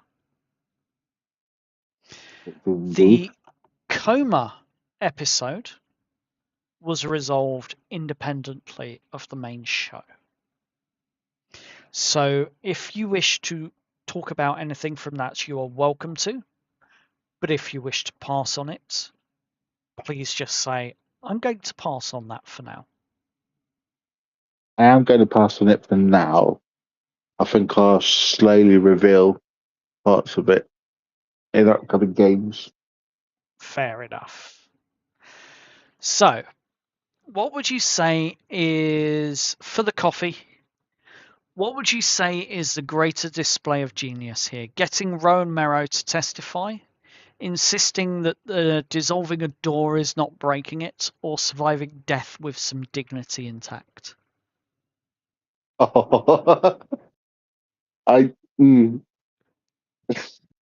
that's unfair because two of those are actually worth talking about. They're all worth talking about. I Just maybe still not so believe much the Rowan Merrow one. no. I still believe dissolution is not destroying a glass. I still believe it is a subtle way of breaking something. Meow, meow. Meow, meow, Fair meow. enough. Meow. Oh, sorry, my cat's meowing at me, and I meow back. Fair enough. So, what would you say was the worst part of returning? The pain, the missing feathers, Sienna flicking your forehead, or waking up to discover the available whiskey was still inadequate? I haven't discovered the feathers yet. I think it was the fact that Lillian refused to give me a bottle of whiskey. So I just had to wait till Lillian went to bed to take a bottle of whiskey for myself. Fair enough. And oh, Jesus Christ, I have a cat that's just decided to climb all over my keyboard as well. Sorry, just recovering from the shock of a cat jumping on me, and we'll get back to the questions. Where were we? Yes. Your character, Aurelian, resisted Lillian's surprise zone of truth. Was that principle, professional caution, or irritation that she cast it before breakfast? I would say it would be professional irritation. Aurelian is a wizard, a chronology wizard, and as far as he sees it, another person casting a spell on him is tantamount to declaring their intentions. How many times? Okay, we'll come back to that. I have other questions for that one. Mhm. But How many times must Maeve threaten Aurelian with plant life before he accepts that "do not move" is a complete instruction? I'm truthfully, Aurelian doesn't find it threatening. He actually finds it rather adorable that she's threatening. He finds it like a chihuahua barking angrily. Fair enough. Bye. I'm screwed. So, during lunch, Aurelian and Sienna played complementary social roles to secure Rowan's testimony about the ninth crate. What did you learn about Sienna by watching her perform? Aurelian learned that she really knows how to use her sensuality as a weapon. Hell yeah, she does. Fair enough. And Aurelian's chronal magic caused the contaminated crystal in the museum to react. What do you now believe the civic witness is doing with time, memory, and truth? Oh, I think he believes that the civic witness is manipulating time and events to suit its purposes. The civic witness or the council that utilise the civic witness? Both.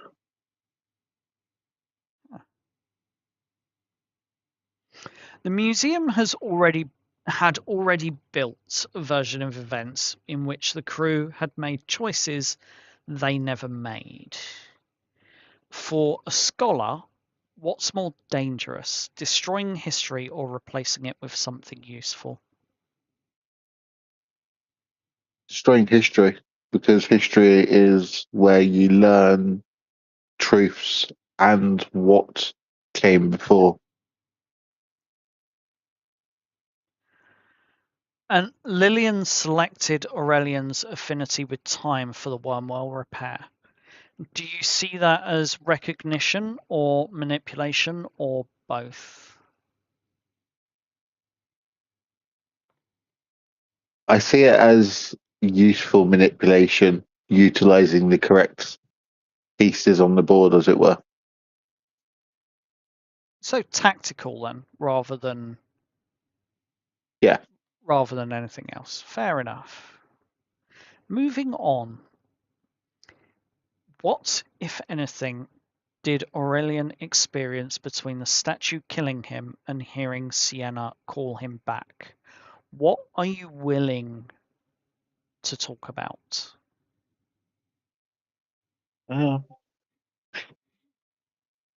He vividly recalls a heavy ticking of a clock.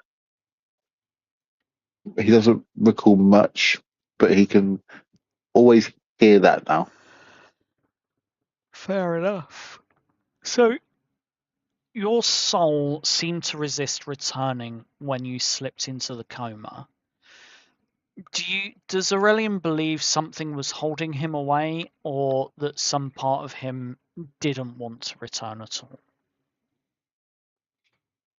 I believe Aurelian would believe that part of him was resisting wanting to return. Okay. And Aurelian's next life exists because Sienna refused to let you go. Does that leave you? Does that leave Aurelian feeling grateful or obligated? Leaves him feeling conflicted. He's not used to trusting others, especially after the events of the Black Hour. Mm. With that confliction that you have, do you trust Sienna more?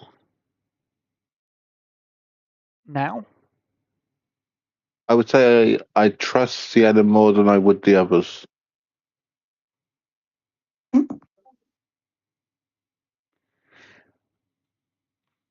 And something that you've repeatedly said in the Discord chat is Aurelian's coming back as a changed person.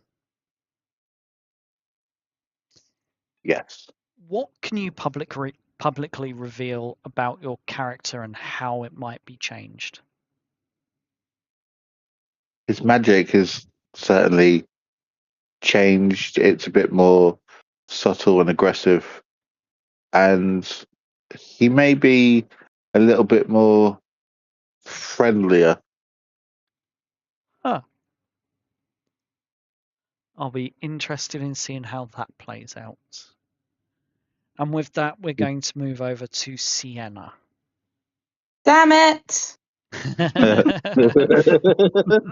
Well, if it wasn't for the fact that you're in 2 of my campaigns, you would only have to answer 1 set of questions. I really did that to myself. Yeah, a little bit. But Sienna Malone, the woman the court has declared free, still deciding what freedom means after memory debt and ownership were both used against you. For context, Corvin called you Joanna, while the museum pushed Dorian Crestfall's version of you past. The civic witness accepted your anchored truth over Dorian Crestfall's, and the court ended Dorian's claimed obligation, awarding you your father's estate as reparations and barred retaliation. Soon after, you called on your father to return Aurelian to life. First question is, Sienna played a proper young lady at lunch with Rowan Merrow remarkably well. How much of that was acting, and how much of that is a skill you've never truly lost, that Sienna never truly lost? It is directly 50-50. Was the... Sorry, go on. She was raised as a proper young lady and then needed to learn to act like a proper young lady in specific times to get what she needed. So it's a mix of both. Yeah. So, was lunch with Rowan an investigation, a performance, or the worst date Veridia has ever witnessed, in your opinion? I hate to say, but he was quite nice, so I couldn't say it's the worst date ever. It was definitely a means to an end, though. She needed him to testify because, to be fair, she didn't need him to testify. For her, this was just shits and gigs, in all honesty. Fair enough. It could have gone bad and nothing would have changed for her because at that point in time, she wasn't really linked to the cadaver crew. She'd still technically part of them, but like she had nothing to do with this flower fiasco. Yeah. So they could have taken the fall and she really couldn't care less. Harsh, but true. Yep.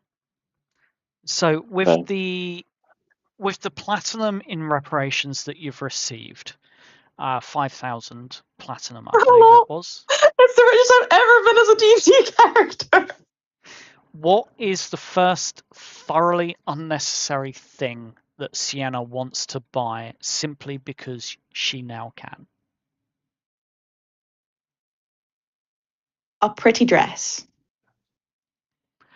Shopping episode, anyone? Yeah. Just a pretty dress to be a pretty woman wearing a pretty dress with her own money and not owing it to anyone. Wow. That is That's going to be a fun shopping episode when we get the chance. Hell yeah. So, Corvin at the inside the museum called you Joanna. What separates Joanna from Sienna, and are they genuinely different people in Sienna's mind? I'm really sorry, my internet cut out. And I heard, are they different people in Sienna's mind? And I was like, are who? Different people in Sienna's mind. So Corvin called Joanna. Corvin called your character Joanna inside the museum, or Jonah, I should say. What separates Jonah from Sienna, and are they different, genuinely different people in Sienna's mind? So you were right with it for the first time. It is Joanna. Okay. And Joanna is a different person from Sienna in all aspects, bar one. And that is when it comes to a very specific piece of backstory. Right. Something that we will have to investigate at some point. Indeed, indeed. I mean, she will be on her way to visit that very quickly so that she can share her wealth, essentially. Fair enough. So that shouldn't be too difficult to explore. Yeah.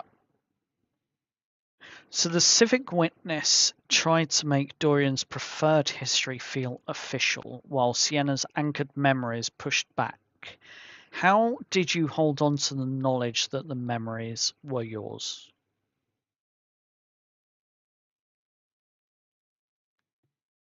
Just kept replaying them over and over and over and logically thought, this is how it had to have gone, otherwise nothing else makes sense. Because nothing else would have made sense. So Sienna's reaction when in that research chamber, as it were, the research lab with the civic witness, the entity of the civic witness, was very much nope, and I'm gone. I don't care who stands in my way. I don't care what stands in my way. I'm gone.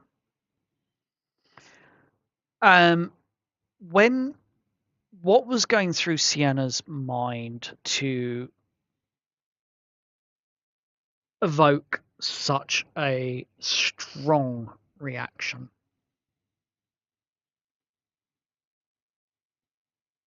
She felt betrayed very specifically by Lelia, as she thought that that's another person that works for him. You all just work for the same person, and it's the person I'm avoiding. Right. Fair enough. Even though she proved she didn't later. Yeah. In that moment, she was just like, I refuse to give any more of myself to this man. That's a fairly strong reason to respond the way you did, I guess. So I'm not going to question that or push that any further.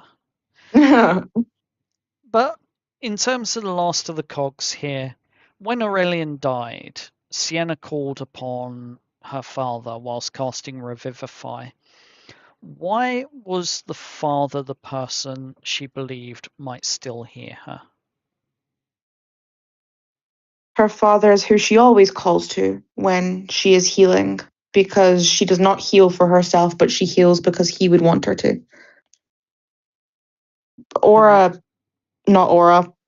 Sienna and Aura are very different in this case. Yes. Sienna does not care about people. She is, quite frankly, apathetic to it all. Yeah. The only thing she cares about is the innocence, and she believes that no adult is innocent. Only children can be. And so for her, she heals because her father would, if he were still there. And she is her father in that sense. She walks and does what he would do. Fair enough. So let's move on to some of the deeper questions. The That confessions. wasn't a deep question. No, they were the cogs. They were what makes you tick. So, as with all the others, if you wish to pass, you can. But, first question. The court declared Sienna legally free. But when do you think Sienna truly feels free right now? Or is it just a piece of paper to confirm what you already believed? For her, she still doubts it. She knows something is up. Like there's no way it's that easy. Not with him.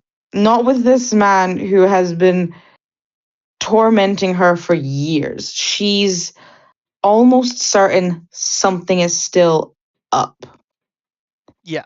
And so she's still at unease, and this piece of paper and the court saying what the court says means very little to her. And she appreciates it. Don't get me wrong. She's not like, oh, this sucks. She's like very grateful for it, but also a stalker is a stalker, and they're not going to stop because the court tells them to. Yeah. Fair enough. So, with that,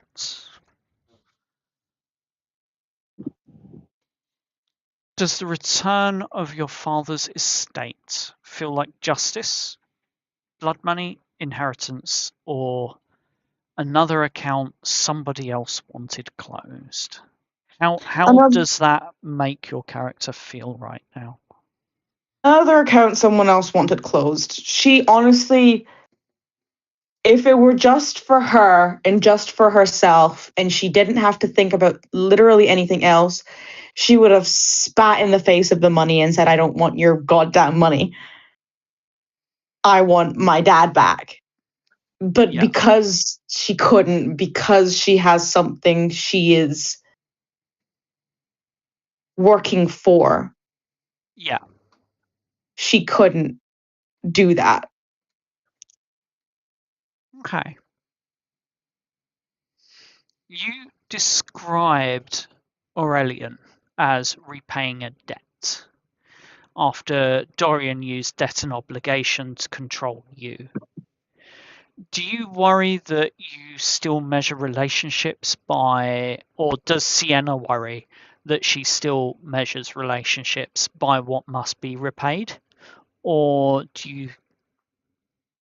or is there something else behind the reason why you said that? Sienna is very aware that that's how she measures relationships.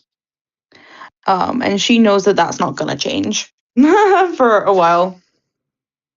She's a very, I'll give her that. She's a very self-aware queen. Fair enough. She knows that that's how she measures relationships. And to be honest, she doesn't really know any other way. Even like paternal and maternal relationships, she assumes her father loved her the way he did because he willingly made the deal to bring her into life, and thus the debt he must pay was to love her unconditionally because she didn't want to be brought into life. He wanted that for her. Yeah. And that's kind of how she views every single possible relationship. Fair enough. So that brings me to my final question then for you. And that is, with Sienna now free and with a lot of money, we know that you have some plans for redistributing that wealth, as it were. But is there one thing that your character is holding on to the most that she wouldn't necessarily admit? Holding on to as in like she's excited to purchase, or holding on to as in like emotional baggage that she just can't let go? I would say the latter. Emotional baggage that you can't let go. But your character isn't willing to admit. Sienna is terrified the cycle is going to repeat. Mm. She's scared that, I'll be very elusive with it, she's scared that she will do to her son what her father did to her. And she knows that from both her and her father, it is from the best place possible, but it leads to the worst things. Yeah. Sienna has a Okay. son. Secrets and reveals. Oh. Oh. This is what confessions are all about. That's why I said I'd be elusive with it. Yes. Mind blown. Ooh. At the end of, speaking of confessions here, at the end of the scene and session, Sienna went up to the bedroom with Lillian. Is there any desire there, or is it purely for the comfort that you went in there? Purely for the comfort. Sienna doesn't actually find attraction in people in that way very easily. In fact, I don't think she ever has. Someone would really have to take in the time to romance her for her to feel that type of desire. She does it as a form of work. And so when she was offered someone to sleep next to her, she genuinely did that because she didn't want to be alone. Mm. Fair enough. So with that, let's go to the final confessions for everyone. Let's bring our remaining chairs together. Maeve has already received her departure confession. And at the end of the day, we are here for yours. What's left of you. Lou, clearly I will have two questions. Well, you will have two answers. So let's make sure that we're all very clear which character you're talking about and answering first with. So that we can keep Bora and Sienna separated in the order. But the first final confession, what is one truth about your character that the official records in Veridia or Londinium would get 100% wrong? Let's start with Sienna. Sienna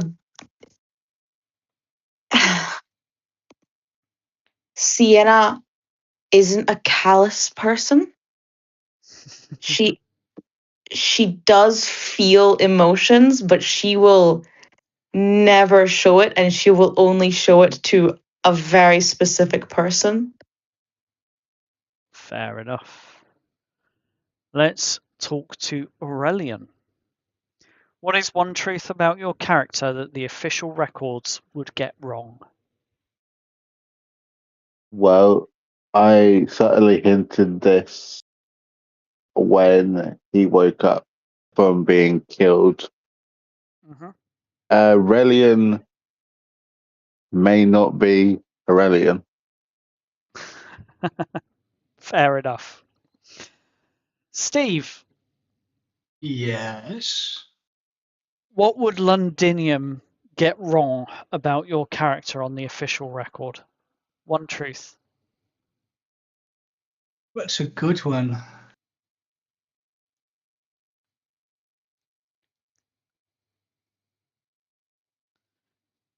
Can we still use one of these skips? You didn't use any of yours, so I will allow it. Jess. Oh no. If you want more time, I do have auras. Auras was actually the easiest one to think of. Peer pressure. Peer pressure. No, you know what? I'm using a skip because I don't know. That's really hard. What's auras then?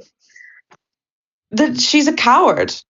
Everything would say that she's really brave and she's terrified. She is a Nope. scared woman. She just doesn't show it. Fair She's enough. terrified. No, I So- know will agree though. With most of you having used your skips now, Oh boy. name one choice made by another character that has permanently changed how your character sees them. Let's start with Jess. Say that again, please, DM. Name one choice made by another character that has permanently changed how your character sees them. Oh God. Um. That's a really hard question. I don't think she's. We can come back.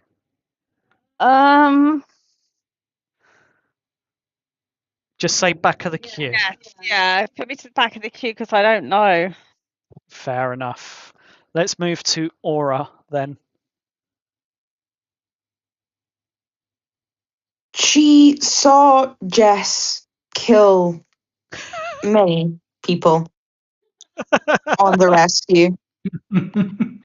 And though this doesn't really change her opinion of her, it did solidify the fact that for her, the party's integrating into this world Yeah, and she's being left behind. fair enough. Let's move on to Steve. For Steve, I'd probably.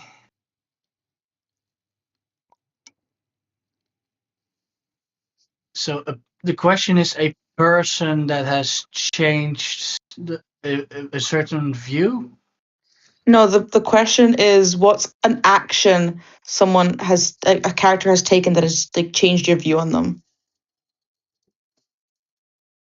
It's gonna be a very interesting question, but I'm gonna say the Black Glass Ritz Fair enough. mainly because of what they're doing to them as a group, them having to adapt and pretty much be in hiding. Interesting.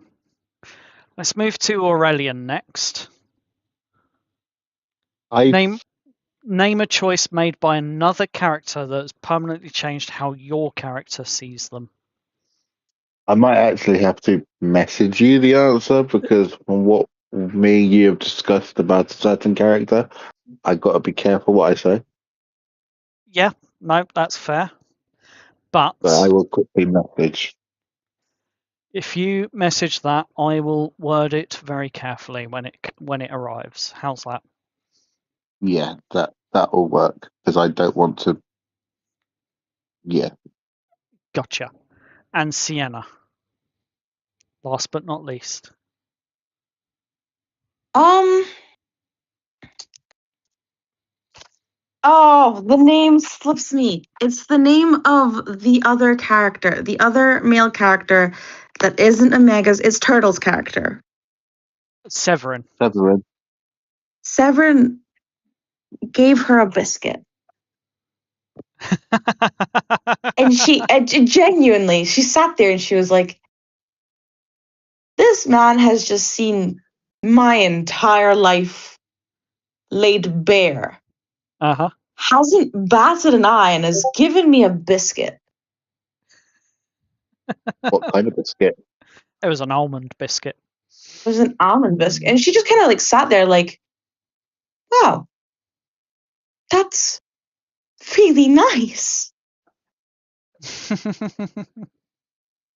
And it kind of made her view, or not Aurelian. Aurelian? No.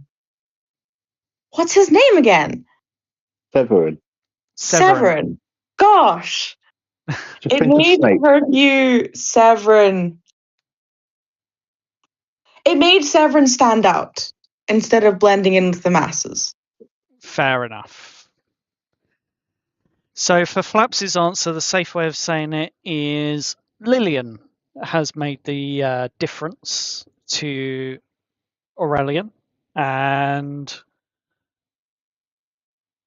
we'll leave it there. And then we go back to Jess with her held answer. Oh, it's still really hard to say. I don't think any character's actions have changed Jess's opinion, because she's a pretty good judge of character as it is, and she can read people quite well. But I think James and Victoria, just still think about them. Like they just seem so. 1920s. No, not even that. They don't seem to have as much humanity as I think Jess would have liked. Interesting. They just don't seem to. They don't seem to care. They take things like, especially St. Barrow's Annex, like as if whatever kind of thing. And that's kind of. She was kind of looking forward to meeting people from her world, and then that kind of ruined it for her. Okay. Nothing wrong with a bit of trepidation between friends. Yep. Indeed. Now, last but not least, for all of you, and we'll go around the table in any order. Finish the sentence. If we survive, what comes next? I want. Let's start with Aurelian. A damn decent boss fight.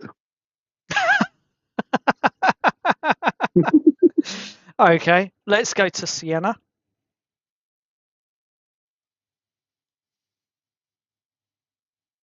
A vacation? And what would Aura say? If we survive, what comes next? I want what? To work at my farm again. And Jess? To destroy the Black Glass Writ. Steve? Something of hatred there. Stiff drink. Stiff drink. Oh boy, some good answers there. Have we gone round everyone? I believe we have.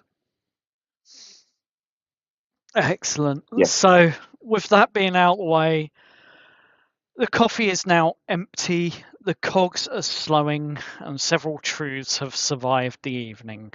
Aura is back with her friends, Sienna is free, Aurelian is alive, the jasmine is growing, Jess and Steve know exactly what a respectable private commission can conceal, and Maeve has placed living roots inside the language of the city itself. None of that makes what happened simple, and none of it requires a neat ending tonight.